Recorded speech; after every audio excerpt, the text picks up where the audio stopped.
हरे कृष्णा। चौथे अध्याय का 9वां श्लोक। प्रभुपाद जी का तात्पर्य।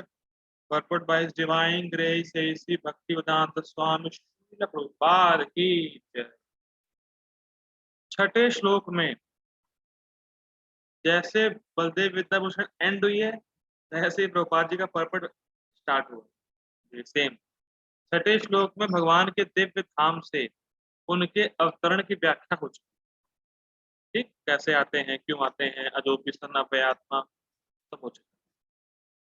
जो मनुष्य, मैं धीरे धीरे पढ़ रहा हूँ, जहां ना समझ में आया पूछ लीजिएगा, ऐसे समझ में आ जाएगा। जहां समझाना होगा मैं समझा दूँ।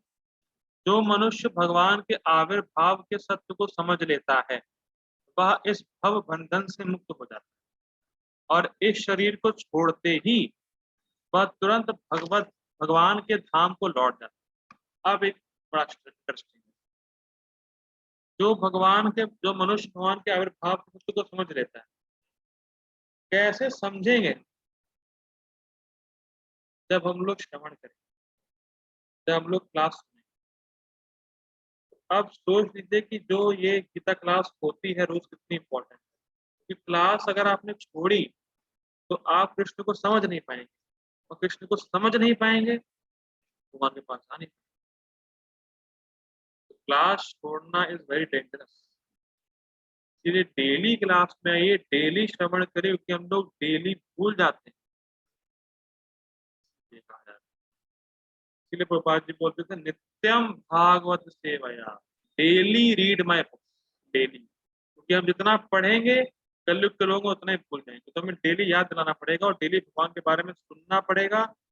और भगवान के जन्म कर्म के बारे में सुनते रहेंगे, पाप करते रहेंगे, हृदय शुद्ध होता रहेगा, और फिर इसी जन्म में हम लोग भगवान को प्राप्त करेंगे और मृत्यु के बाद तो भगवान के पास चले ही जाएंगे। इसलिए क्लास में रोज आना बहुत ज्यादा इम्पोर्टेंट है, क्लास छोड़ना बहुत डेंजर। इसलिए मेरा प्रयास रहता है कि मैं रोज क्लास करूं, लेकिन जब कभी दिक्कत होती है, कहीं जाना होता है तो छूटती है। ठीक, आगे पढ़ते हैं। भव बंधन से जीव की ऐसी मुक्ति सरल नहीं। अरे, निर्विशेषवादी तथा योगी जन पर्याप्त कष्ट तथा अनेकानेक जन्मों के बाद ही मुक्ति प्राप्त कर पाते। इतने पर भी उन्हें जो मुक्ति भगवान की निराकार ब्रह्म ज्योति में तदात्मय प्राप्त करने के रूप में मिलती है वह आंशिक होती और इस भौतिक संसार में लौट जाने का भय बना रहता है। क्यों क्यों लौट जाने का भय बना रहता है? बड़ा इंटरेस्टिंग। इसीलिए देखिए, पहली बात तो आंशिक है। आंशिक मतलब क्या है?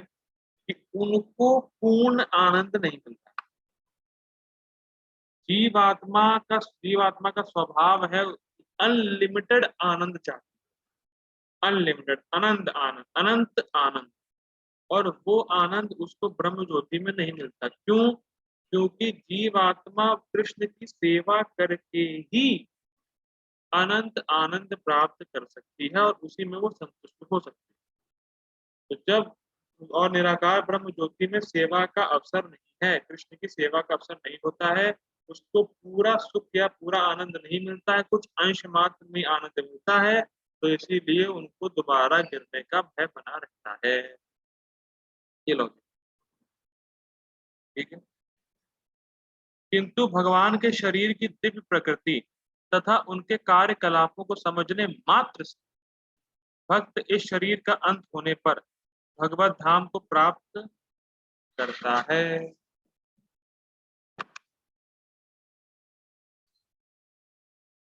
अच्छा, इंटरेस्टिंग बात यहाँ पे लिखा है कि भगवान के शरीर की दिव्य प्रकृति, मतलब जन्म और कर्म को जो भक्त समझ लेता है तो अंत होने पे, मतलब शरीर छोड़ने पे वो भगवान के धाम जाता है। अभी भी अगर कोई डाउट है तो मृत्यु के बाद ही क्लियर। पहली चीज। और दूसरी, आप खुद देख लीजिए, या खुद ऐसा मैं इंकरेज कर रहा हूँ थोड़ा आप लोगों को, आप खुद देख लीजिए बाहर कितने लोगों को कृष्ण के बारे में ज्ञान ऐसा है जो भक्त नहीं। कितने लोग जानते हैं कृष्ण के बारे में तत्वतः, जो भक्त नहीं है, जो परंपरा में। सोचते आप लोग कितने ज्यादा मतलब सौभाग्यशाली, आपको कृष्ण के बारे में इतना ज्ञान है जितना बाहर किसी को भी नहीं होगा, ये तो गारंटी। जो परंपरा में नहीं है, जो भक्त नहीं है, तो उनको होगा ही नहीं। और कितना इजी मेथड है भैया, जानो और भगवान के पास, ये बात। और इस संसार में लौट आने का भय नहीं रह सकता भक्तों को। ब्रह्म संहिता में 5 ये बताया गया है कि भगवान के अनेक रूप तथा अवतार हैं। वैदुरमणि का गोपाल कोट वहां से ले रहे हैं। अद्वैतमच्युतम अनादिम अनंत रूपम। यद्यपि भगवान के अनेक दिव्य रूप हैं, किंतु फिर भी वे अद्वैत भगवान है, मतलब एक ही। ठीक है, इस तथ्य को विश्वास पूर्वक समझना चाहिए। यद्यपि यह संसारी विद्वानों तथा ज्ञान योगियों के लिए अगम्य है। विद्वानों और ज्ञानियों के लिए अगम्य है, क्योंकि वो भक्तों का संग नहीं करते और अपनी मनोकल्पना ही करते रहते हैं। इसीलिए वो इस बात को स्वीकार नहीं कर पाते कि भगवान के जन्म और कर्म कैसे दिव्य हैं, और भगवान एक होते हुए भी अलग अलग विभिन्न रूपों में कैसे हैं। और आप इसको तो बिल्कुल मानेंगे कि so called highly scholar materially, इस संसार का बहुत बड़ा विद्वान भी ये कहेगा कि भगवान राम भगवान कृष्ण अलग है। कि मुझे मैं गलत बोल रहा हूँ क्या? क्या प्रभु जी? इस संसार का विद्वानी भी ये कहेगा कि भगवान राम और भगवान कृष्ण अलग है, या भगवान बहुत सारे हैं। यस प्रभु जी। कि वो भक्तों का संग नहीं करा तो समझ नहीं पाते कि भगवान एक ही हैं, लेकिन विभिन्न रूपों में, भक्तों के स्वभाव, भक्तों के भाव के अनुसार। ठीक है, वो तो अलग चीज़ है। ठीक है, जैसा कि वेदों, पुरुष बोधनी उपनिषद, गोपाल जी भी कोट कर रहे हैं में कहा गया है, देखिए वहीं, एको देवो नित्य लीलानुरक्तो भक्त व्यापी हृदय हृदयंतरात्मा। गोपाल जी भी कोट, एक भगवान अपने निष्काम भक्तों के साथ अनेका अनेक दिव्य रूपों में सदैव संबंधित। ठीक, इस वेद वचन की स्वयं भगवान ने गीता के इस श्लोक में पुष्टि की है। अब मेरा क्वेश्चन है कि भगवान ने इस वेद वाक्य का इस श्लोक में कैसे पुष्टि की?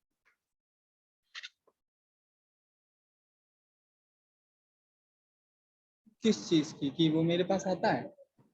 नहीं, मैं समझ ही नहीं रहा, क्वेश्चन नहीं समझ रहा, आपका आधान कहाँ है? जो वेद वचन मैंने पढ़ा श्लोक का, वो वेद वचन भगवान ने इस श्लोक में कैसे पुष्ट किया?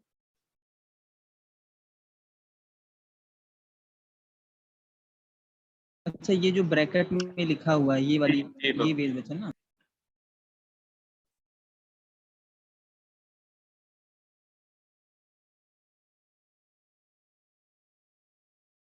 तत्वतः से तो नहीं।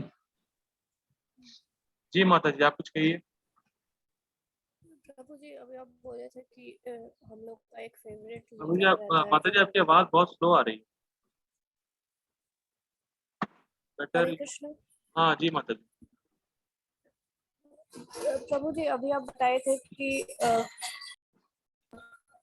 हम लोग का एक फेवरेट लीला रहता है जिसमें पर्टिकुलर भगवान का रूप से हम लोग अट्रैक्टेड, मतलब उसी से अटैच्ड रहता है, तो हो सकता है उसके बारे में जी भगवान जी, बोल रहे यस माता जी, करेक्ट।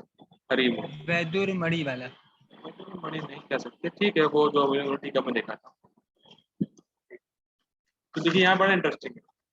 हम लोगों ने चर्चा करी थी कि भगवान की लीलाएं नित्य हैं, और भगवान अलग अलग लीलाओं में अवतार में अलग अलग लीला कर रहे हैं। तो इसीलिए जो जो भगवान के जो लीलाएं हैं, जो कर्म हैं, भगवान भक्तों को सुख प्रदान करने के लिए लीला कर रहे हैं, डिफरेंट डिफरेंट, और बल्कि वो है एक ही और नित्य चल रही है। तो इसीलिए जन्म कर्म च में दिव्यम, दिव्यम शब्द से इसको लेना पड़ेगा अपराकृत, जो नित्य चलती रहती है। इसीलिए भगवान पुष्ट कर रहे हैं इसको। जो इस सत्य को वेद तथा भगवान के प्रमाण के आधार पर स्वीकार करता है और शुष्क चिंतन में समय नहीं गवाता, शुष्क मतलब लॉजिकली, शास्त्रों का कोई प्रमाण नहीं, लॉजिक से प्रूव करने का प्रयास करता है, वह मुक्ति की चरम सिद्धि प्राप्त करता है। इस सत्य को श्रद्धा पूर्वक स्वीकार करने से मनुष्य निश्चित रूप से मुक्ति लाभ प्राप्त कर सकता है। इस प्रसंग में वैदिक वाक्य तत्वम असि लागू होता है। देखो वहीं से, जो कोई भगवान कृष्ण को पर ब्रह्म करके जानता है या उनसे यह कहता है, बहुत इंटरेस्टिंग है, बहुत ज्यादा। जो कोई भगवान कृष्ण को पर ब्रह्म, भगवान कृष्ण ही सुप्रीम पर्सनैलिटी ऑफ गॉड है, तो जो ये जानता है और यह कहता है कि हे कृष्ण आप ही पर ब्रह्म हैं, वे निश्चित रूप से अविलंब मुक्त हो जाता है, तुरंत मुक्त हो जाता है। फलस्वरूप उसे भगवान की दिव्य संगति की प्राप्ति निश्चित हो जाती है।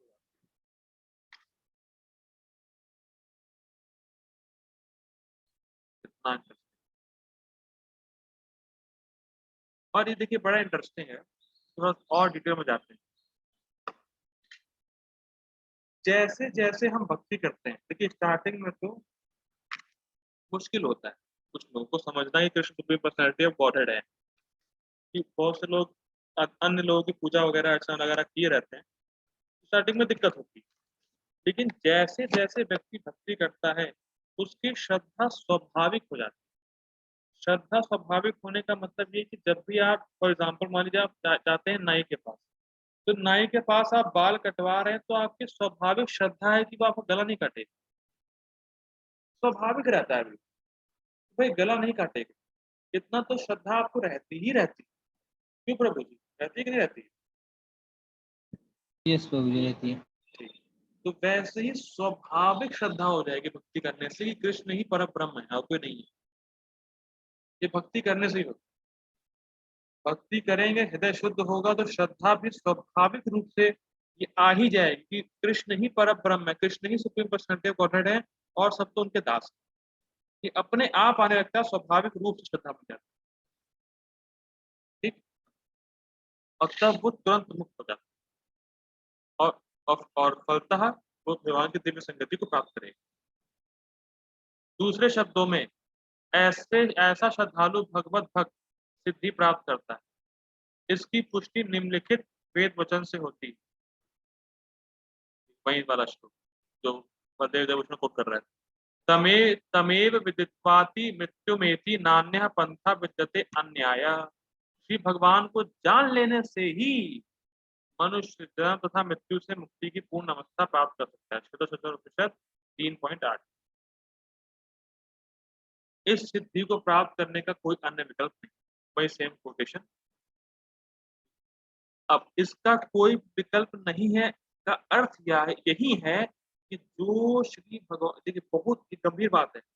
प्रभु जी पूछ रहे थे उससे कि भाई बहुत लोग तो श्री कृष्ण को भगवान के रूप में स्वीकार नहीं करते हैं, क्यों नहीं करते? प्रभुपाद जी लिखते इसका कोई विकल्प नहीं है का अर्थ यही है कि जो श्री कृष्ण को श्री भगवान के रूप में नहीं मानता है वह अवश्य ही तमोगुणी है।